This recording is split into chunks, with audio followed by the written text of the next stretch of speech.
Good morning.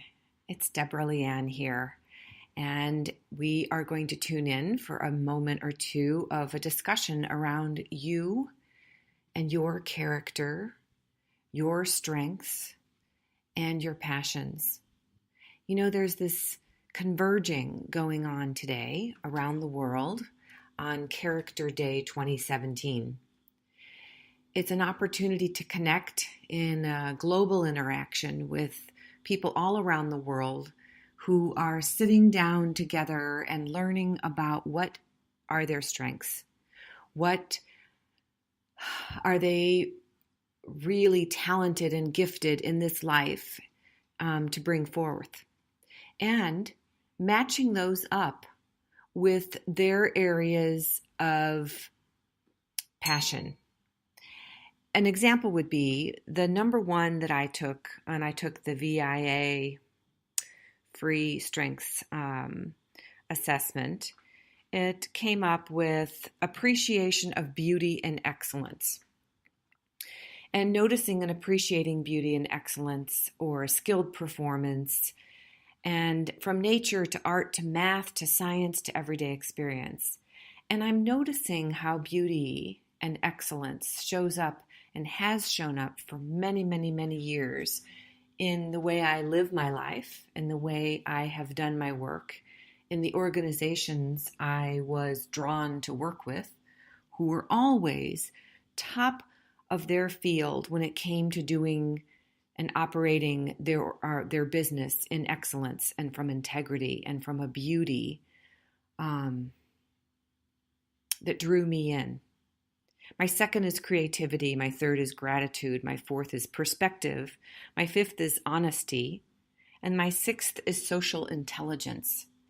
And I see how those are definitely unique. I mean, everybody has these as part of who they are, but these are part of what makes me me and what drives me in the way I operate in my life, in my leadership, in the way I consult, in the way I coach.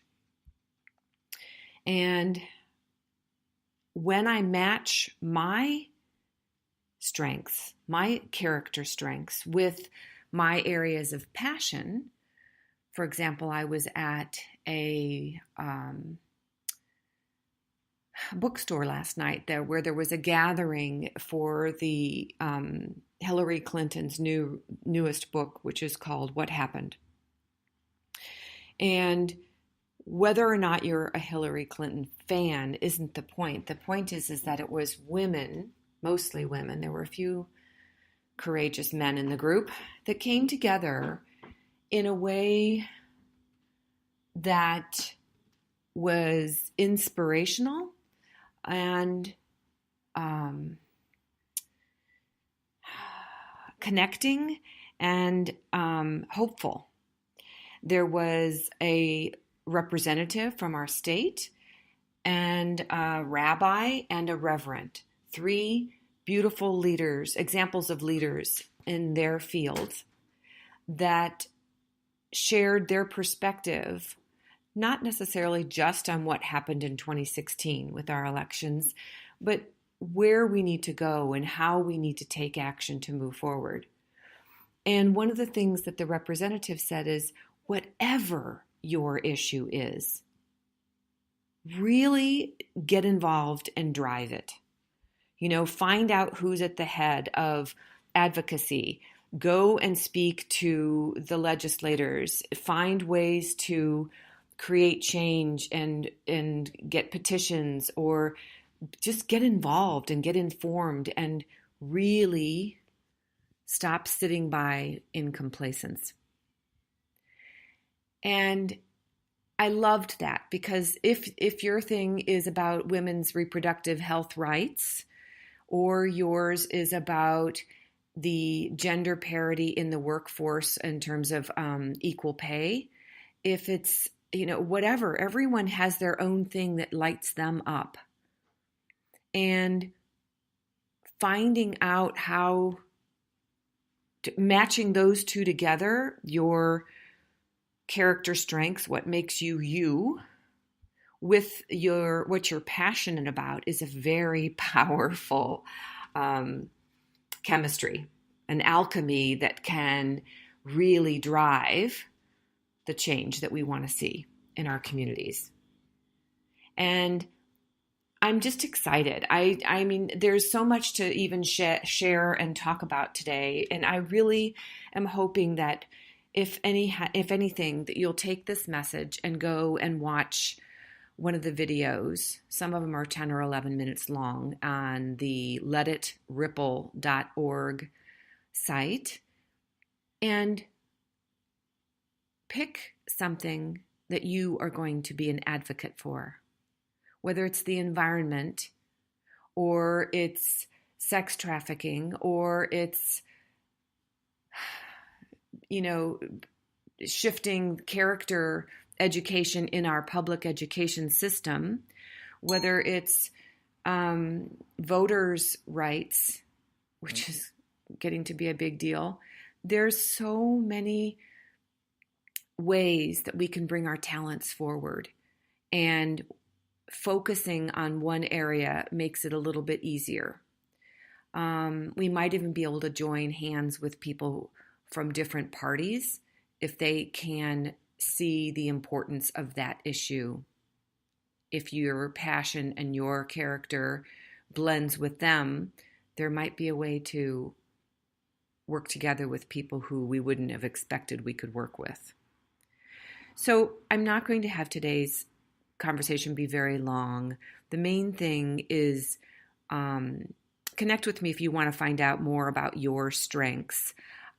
Your character strengths are a little bit different than the Strengths Finder, but together I think that could be a really beautiful blend on how to lead with your character strengths. And then let's really tap into where's your passion lie? What lights you up? That's a difficult thing to do on your own. Sometimes it's helpful to be in a group, which is why I'm glad we're having these discussions today with a group of people, because when we can all feel it. It's palpable when somebody starts talking about something that they're really passionate about, whether they're wanting to drive change towards something or away from something.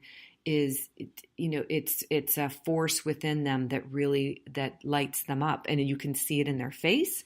You can feel it in the energy around their body. You can see how their whole energy system literally begins to shine. And I urge you to at least be involved by taking this conversation to your community, to your family. Even at the dinner table, you can have a conversation. There's a free poster you can pick out, and it's called the, kind of like you have for chemistry, the table of all of the elements. Well, they have a table of all the character strengths, and you could print that out and have it on the table at dinner and have the conversation with your family. What do you think is you? What do you think are your top ones? Which ones do you feel like are who you are? And then let's match those up to, what do you want to do in the world? How do you want to change things in the world? What is it that when you look at the world, you would like to see more of or less of? And I would encourage them to create their path towards something, because that is more of a forward movement. There's more momentum going in that direction versus running from or closing down or stopping or going to war with something that is. That's more fear-based, and it's actually pulls us back into a place of stagnation. So finding a way to turn, like if we don't want our reproductive health rights taken away, what do we want? We want reproductive health freedom. We want freedom of choice. So wording it towards what we do want, where we are going, versus where we've been and we don't want to go back to. Do you understand the difference? There's a reason why our